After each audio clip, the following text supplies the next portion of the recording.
Agárrate con Patricia Poleo, opinión estremecedora. Bueno, estamos aquí en plena Navidad trabajando. Eso es lo que debemos hacer en momentos tan difíciles para Venezuela. Yo no quiero que termine el año sin conversar con Antonio Ledesma, sin conversar públicamente, sin que esta conversación quede en privado, como muchas veces conversamos Antonio y yo, que intercambiamos opiniones.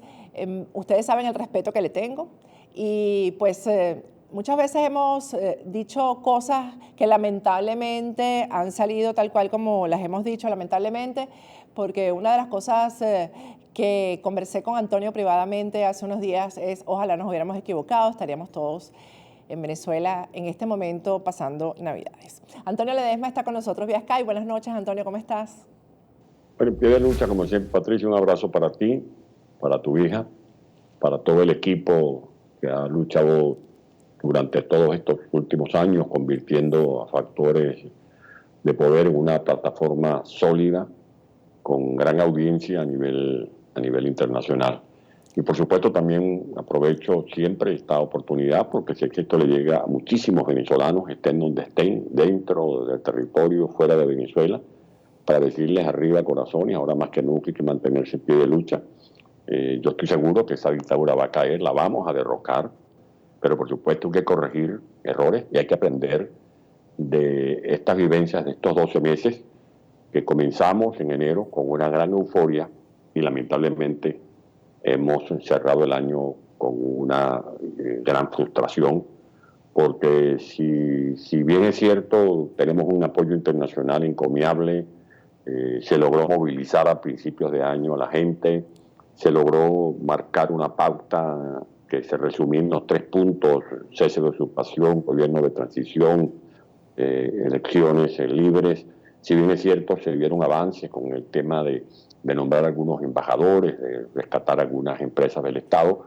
Lo más importante, el premio gordo para hablar de las loterías navideñas, era Miraflores, y Maduro sigue allí usurpando el poder en Miraflores, y eso era fundamentalmente lo que estaba aspirando el pueblo de Venezuela: sacar de cuajo al dictador del palacio que está usurpando. Antonio, yo conversé con JJ Rendón en este programa ya, el último programa especial. Este es un programa especial, pero el último, Agárrate del año. Él insiste en que quizás es que el error más grande ha sido que Guaidó se dejó prácticamente secuestrar, ¿no?, por los partidos políticos. Él no habla de personas en particular, sino por los partidos políticos. Cuando dijimos eso, hubo una molestia, la gente se fue contra nosotros aquí en Factores de Poder, y finalmente el resultado fue el equivocado, porque realmente no hubo una unidad en la estrategia, porque hubo sectores que fueron desplazados. Entre ellos están ustedes, estuviste tú, estuvo desplazada María Corina, lo que se llama Soy Venezuela, que se reunió con Guaidó, y entre las cosas que le pidió fue deslindarse precisamente del G4 y actuar autónomamente, pues como presidente que es y como líder que debería ser. ¿Tú crees que Guaidó cumpla con eso? Bueno, tiene una oportunidad, ver para creer, y nosotros tenemos que jugar limpio, y cuando hemos hecho críticas es porque hemos estado apostando a que se consuma lo que todos estamos aspirando, que es que se desaloje a la dictadura de los poderes que está usurpando. Cualquier traspié de Guaidó nos perjudica a todos los venezolanos. Si tú colocas videos de tus programas de enero, de febrero, de marzo, allí hay evidencia de que tú también apostabas al éxito de Guaidó y todos estamos respaldando. Él logró concitarnos en torno a una estrategia. Él logró movilizar, él resucitó la calle. Lamentablemente, yo creo que le faltó sentido de la oportunidad, sentido de trascendencia. Creo que Guaidó ha debido quedarse encabezando las movilizaciones de calle.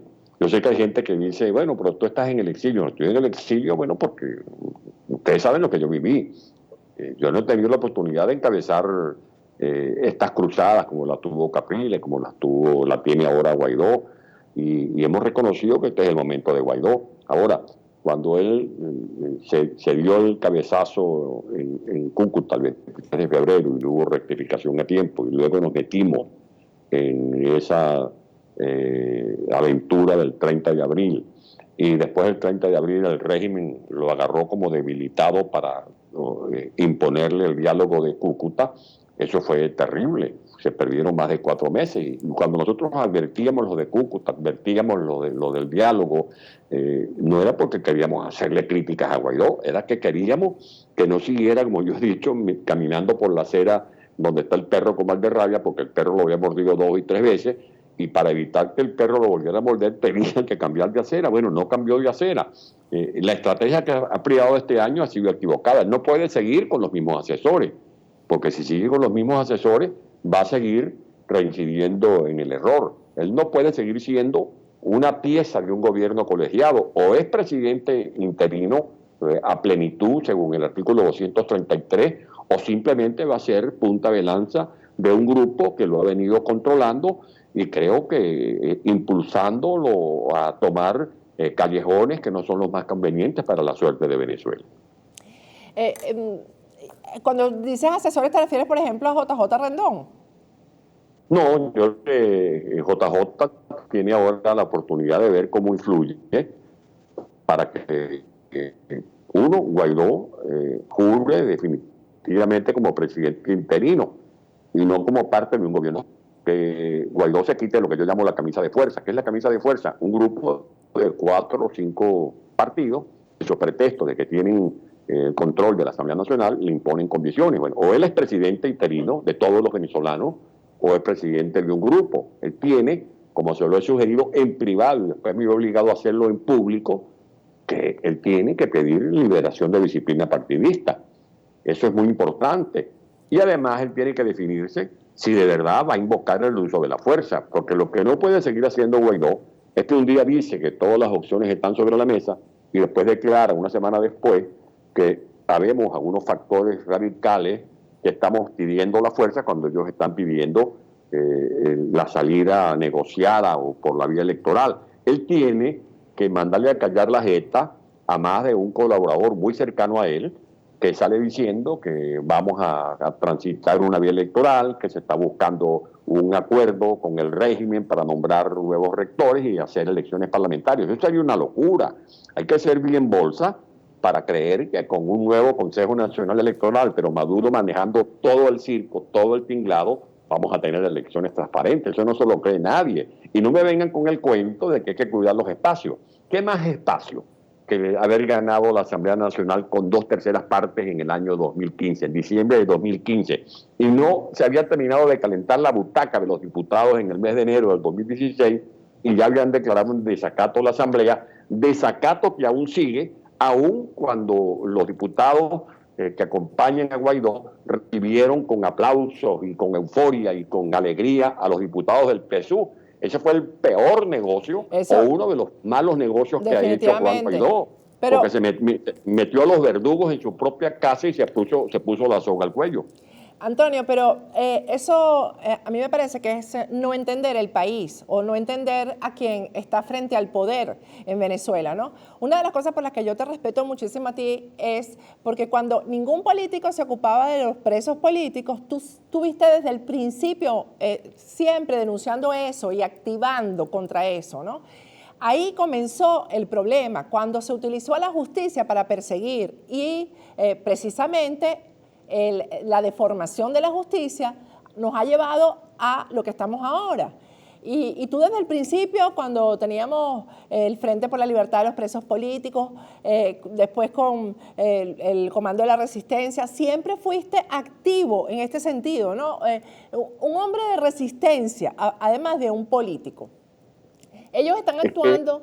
Ellos han actuado como que si estuvieran frente a un gobierno democrático que no es capaz de ningún desmán, de ninguna violación de derechos humanos, y resulta que en estos días hemos visto cómo se han llevado diputados presos, las amenazas, han torturado oficiales que capturaron con la toma del fuerte de Roraima. Entonces, ¿cómo es posible que se siga tratando este tema como que si del otro lado están unos niños de pecho?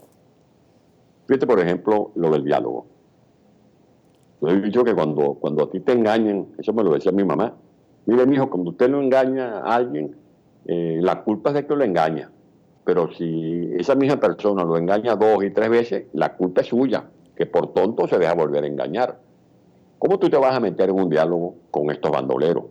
¿Cómo tú crees que estas mafias, pues estamos hablando que en Venezuela están juntos el espíritu de Obama, de Osama Bin Laden, está el Chapo Guzmán y está Pablo Escobar. O sea, tenemos el narcotráfico, tenemos el terrorismo representado por Hezbollah, tenemos a los perpetradores de crímenes de lesa humanidad, tenemos a la gente que ha cometido el latrocinio más grande de la historia de la humanidad. No hay comparación en ninguna parte del mundo de lo que esta gente se ha robado.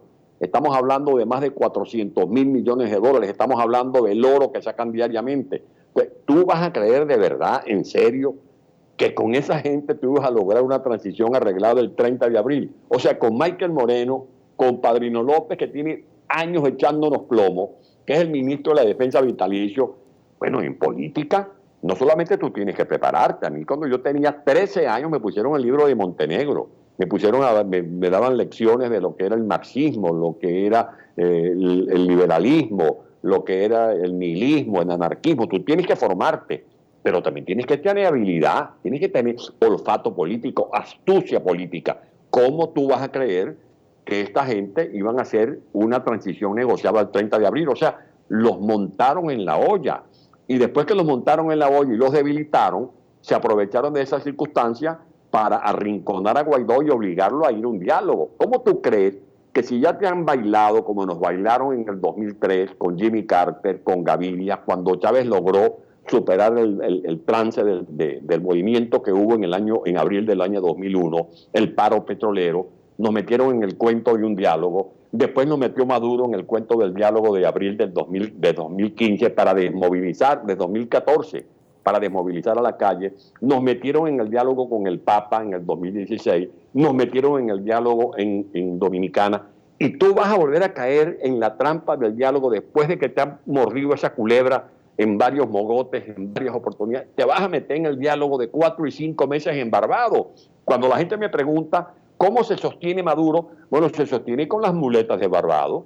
Le pusieron un par de muletas y un dictador que encabeza una satrapía que ha hundido en este desplome económico a Venezuela, que es causante de esta catástrofe humanitaria de manera asombrosa, sigue en pie precisamente porque lo único bueno que tiene Maduro no es ni su política económica, ni su gabinete, ni su política de electricidad, ni su política social, sino que lo único bueno es una oposición errática que de manera consecutiva ha venido acumulando todas estas pifias que nos están costando muy caro a los venezolanos. Decir estas cosas, por supuesto que es incómodo, pero yo soy también doliente, yo no hablo como líder de la diáspora. Yo soy uno más de los millones de venezolanos que estamos en el exilio, que tengo el legítimo derecho de reclamar, de exigir buenas cuentas y de pedirle a Guaidó que rectifique, que dé un golpe de timón.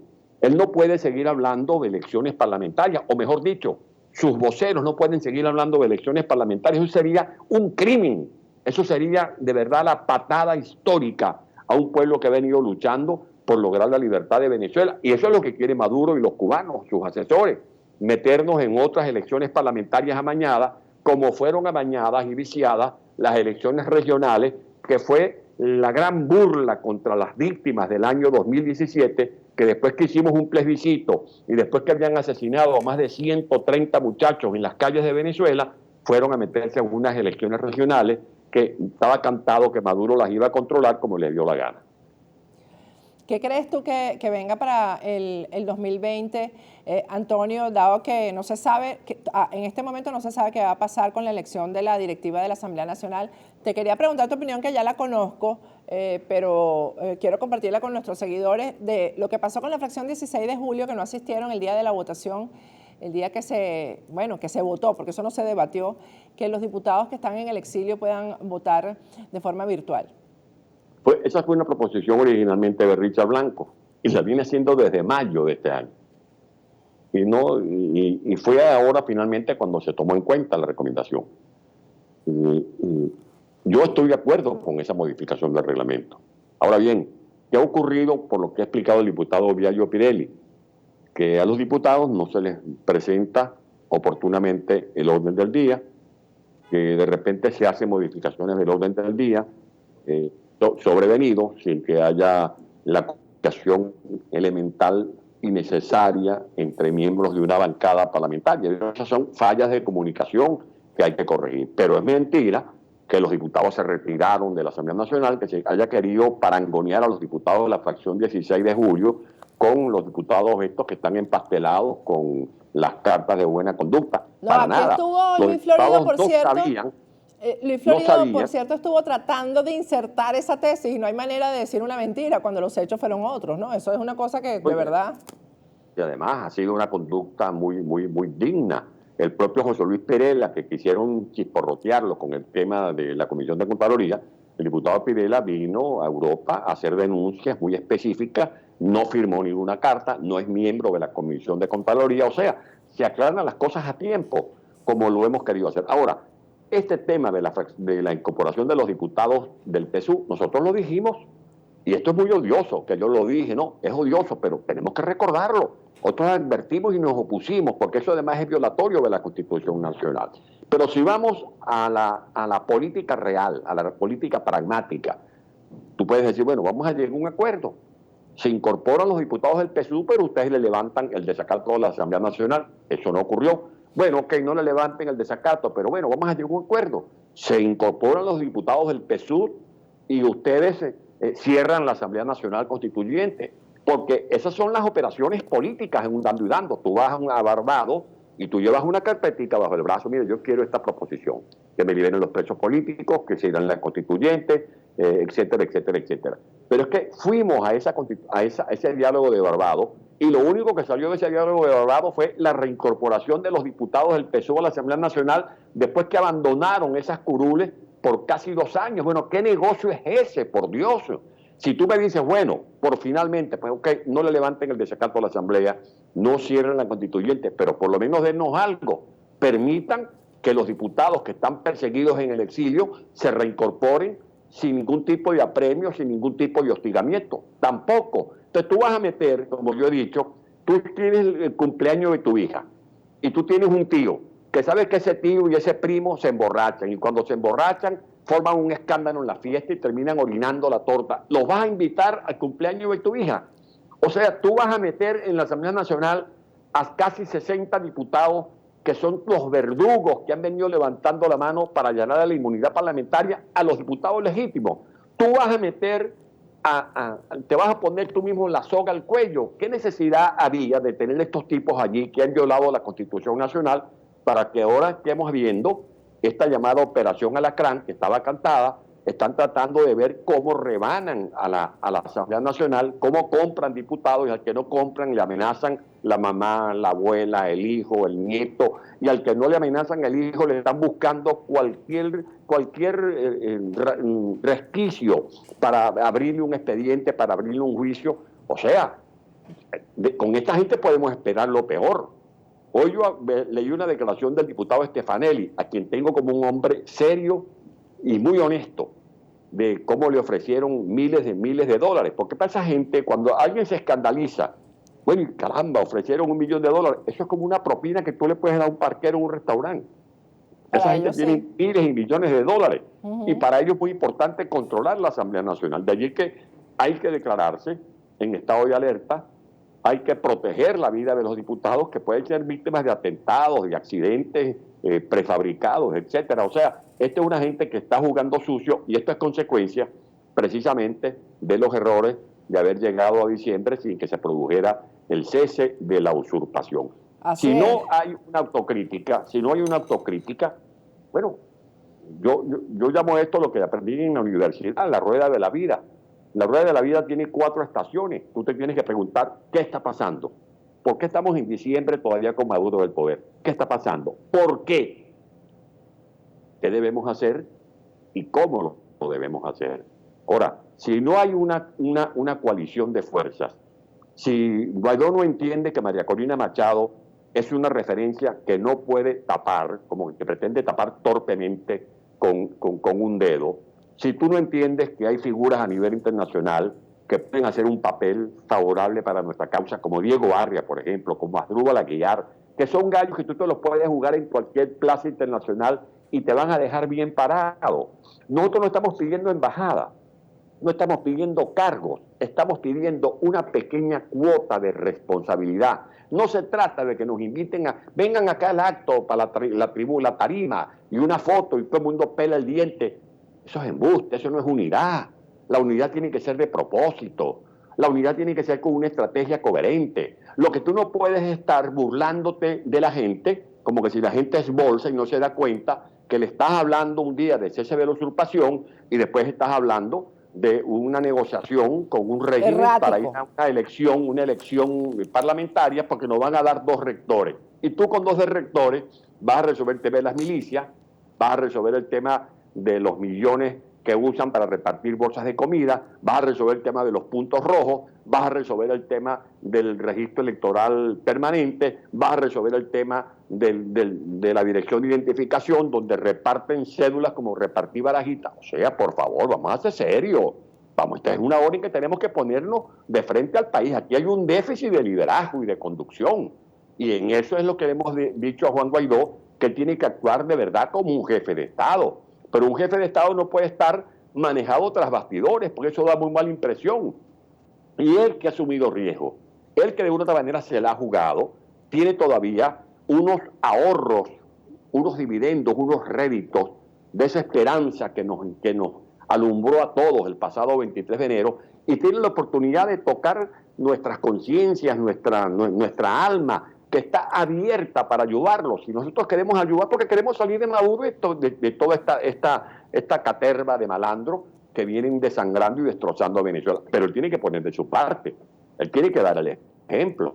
Lo que no puede seguir Juan es actuando como parte de un gobierno colegiado que ha tenido el infortunio de no haber logrado que se produzca lo fundamental, que es el cese de la usurpación. Que si recuperamos Higo, es verdad. Que recuperamos la embajada de Washington, es verdad. Que recuperamos que estamos en el Grupo de Lima, es verdad. Pero la verdad verdadera es que la gente lo que quería era comerse sus hallaquitas sin Maduro y su pandilla en el poder. Esa es la gran verdad, porque el espacio no es la Asamblea Nacional, que si los espacios de las alcaldías, las gobernaciones, no, el verdadero espacio es Miraflores. Ahí es donde tiene que llegar la gente, y ese es el objetivo que tenemos que proponernos todos, y tenemos que estar claros que estas mafias no salen ni con diálogo ni con elecciones, porque esa gente no va a hacer nunca elecciones transparentes, ni van a honrar los acuerdos que se puedan firmar en documentos en esas mesas de diálogo. Bueno, Antonio, ahí tú estás hablando de un compromiso que tú tienes como venezolano y bueno, y enviando un mensaje que ojalá sea escuchado, porque creo que ha sido parte del problema, no escuchar a todo el mundo, ¿no? Y a todos los sectores. Te agradezco muchísimo el tiempo que nos has dedicado y bueno, yo estoy segura que nuestros seguidores están pendientes de todo lo que esté pasando. Nosotros vamos a estar ahí en contacto permanente, así sea por las redes, porque si bien es cierto que la información baja en estas épocas de fin de año, definitivamente están pasando cosas y nosotros vamos a estar muy pendientes de ellas, y gracias por tu tiempo, Antonio. Bueno, ahí está, hoy está publicado mi artículo, mi último artículo, que se llama ¿Quién quiere ser presidente?